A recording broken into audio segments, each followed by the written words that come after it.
Look at that. Live on YouTube is Taco Talk. The return of the Taco Talk. All right, so I'm trying a couple things for my final assignment. So we're just gonna turn this one into a Taco Talk. And today's Taco Talk is about the power of self-talk. I have a couple visual aids right here, but because I'm live on YouTube, I don't want to do any like copyright infringement type of stuff. So I'm just going to talk about it without showing it. Um, one of the many tools that I use is a journal by the Me journaling system called The Power of Self Talk. There's a bunch of them in the catalog. I should have looked up on whether or not I can hold it up. At any rate, I'm not going to do no graphic that covers it and all that stuff. We'll just get right into it. So, um, again, Justin, Chef Elvis here. I have some notes I'm going to pull up right here. All right, today we're talking about something we do all day, every day, whether we realize it or not, and that's talk to ourselves. I'm an 80s baby, and I remember back in the day, if you got caught talking to yourself, you were called all types of different things. So that's not the case anymore. Whenever I'm talking to myself, is because I need expert advice. That is actually not a joke. I just make it sound funny. Our inner voice can either build us up or break us down. And in recovery, that voice matters the most. It kind of guides how we're feeling, right? Self-talk equals our internal dialogue. How are we feeling and what are we talking to ourselves about? It happens automatically, and it's often shaped by the trauma that we've either going through or have faced due to our environment or our past experiences or all of the above.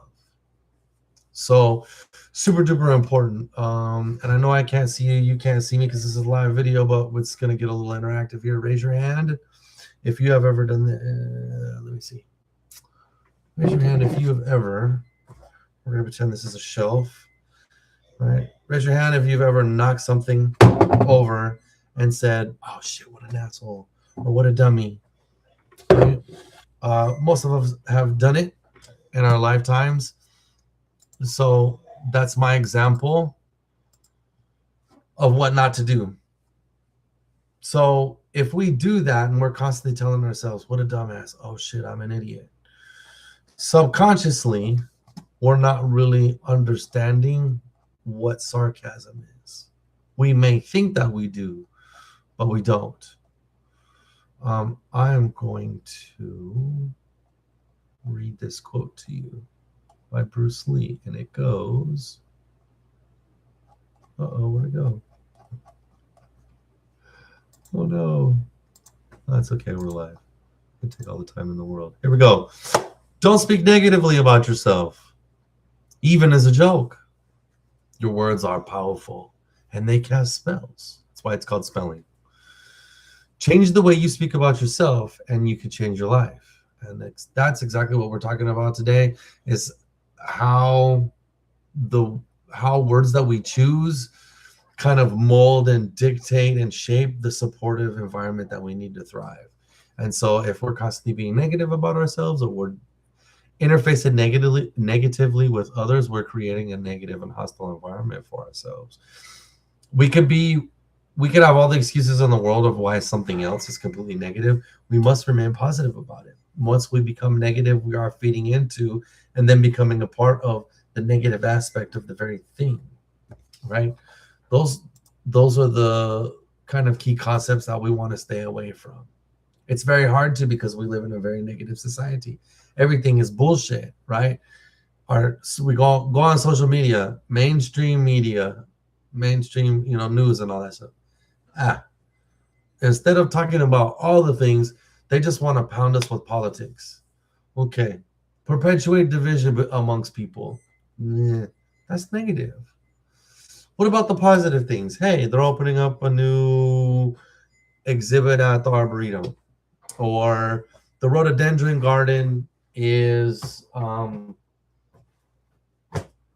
having a festival, or things of that nature, right? Like, give us an all-encompassing kind of overview of what's going on in life. But we don't get that. We get a bunch of negativity all on our devices and everywhere. And so it becomes increasingly hard because, we're plugged into these things so much. So having a positive interface and positive reaction to all this negativity in itself is challenging. We need to get creative. And so that's individuals like myself. I have a little bit of personality, when you know that, right? I do things like I wear bow ties. I wear funky hats that have interesting, colorways. These are not the Dodgers uniform colors. This is a custom hat. I like to do, things like that, exploring my artistic ability and being artistic. Let me explore that. That brings me joy because I know that about myself. I will explore things that will bring me joy more than I will explore things that will create negativity in my life. Now, we don't want to get that confused with dopamine mining, because now we're chasing joy all the way to the point where all we're doing is trying to make sure that we're doing stuff that makes us feel good. And anything in excess is bad for our health. When you start dopamine mining and you start doing all these things that are constantly getting you excited, right? What goes up must come down. Remember that. A couple of other things. Let's see. Situation and events as it correlates to feelings and behaviors. Again, surrounding ourselves in an environment that's healthy, that's conducive to feeling good about ourselves, but maybe not necessarily giving us hits, from the pleasure centers, right? We don't need that to be at rest or to be sedentary and then have that be pleasing to us is just enough. We don't have to always be engaging in something, again, that is giving us pleasure. That's dopamine mining. Is your self-talk working for you? Again, what is it that you're doing? How are you interfacing with it? I know individuals that go to a baseball game and they swear that I'm a Dodgers fan, and we used to go to Dodgers games and they swear up and down that they were Dodgers fans, but you want to know what? They were grumpy and miserable the entire game. Why? I don't know. I just could not tell you. Could not tell you.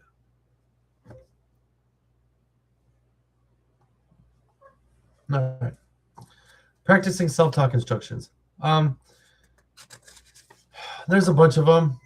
Are we talking about utilizing self-talk because you're having an issue with feeling like that you want to use? You want to drink? You want to use some drugs? You feel like getting high?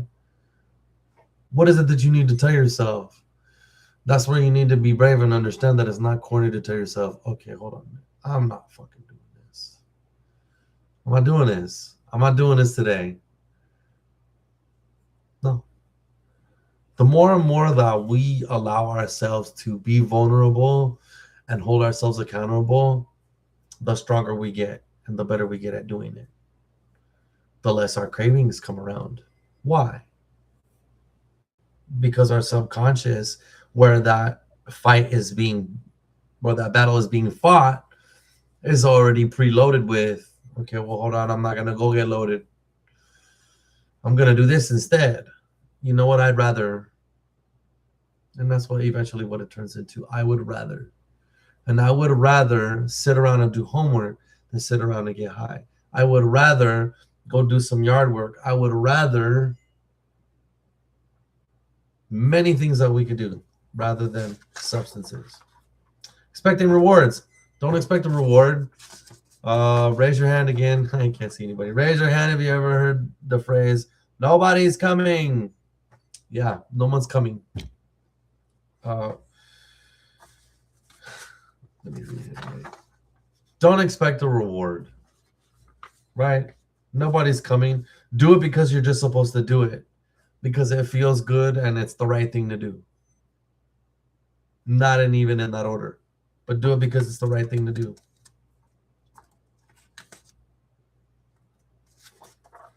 Seeking relief. That goes with really digging your heels into your self-talk, right? Because that's what it's about. It's about relief. It's about relief and maybe even release. Is it substances? What is it? Is it OCD? Is it mental health? Is it cutting? Is it sex? Is it food? Is it video games? Is it like, what is it? Is it a problem? Just because you do something that's, your hobby or your habit that somebody else doesn't like doesn't necessarily mean it's a problem. Is it consuming, your very well-being? Well, then that's a problem. Does it take priority over your priorities and your obligations? Are you doing this very thing instead of working, instead of chores, instead of self-care, hygiene, right? If it's taking over your every being, then maybe it's time to reevaluate your priority in it, which goes into justifying your use. What are you doing? Is it using drugs? Is it smoking pot? Is it drinking a beer? Is it slamming a gram of heroin? Is it smoking the bubble or the pickle, whatever you like to call it? What is it? Is it good for you? Is it bad for you? If it's bad for you, why are you justifying it? Right? And then emphasizing the negative. Oh, this is the worst thing that could have happened to me. No, it isn't the worst thing that could have happened to you. You could have been walking down the street and a fucking anvil could have fell out of a skyrise, highest building, a high-rise building under your fucking head and killed you. That's probably the worst that could happen. And even then, some people don't think that that's the worst thing that could happen. People say that that's the easy way out. The worst thing that could happen is that your family could suffer while you sat back and watched. That could even be even worse. So remember, right? There are things that are worse. There are many things that are worse. Don't make that do not turn a molehill into a mountain. Oftentimes we do that. Why? We're hungry, angry, lazy, tired, or we're whatever these other acronyms are, but we've come to a place where we've reached a peak of exhaustion in an area that has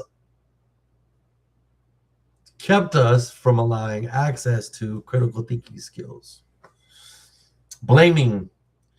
She made me so mad I lost control. This job is so hard, it drives me to drink. He makes me crazy. All of these things are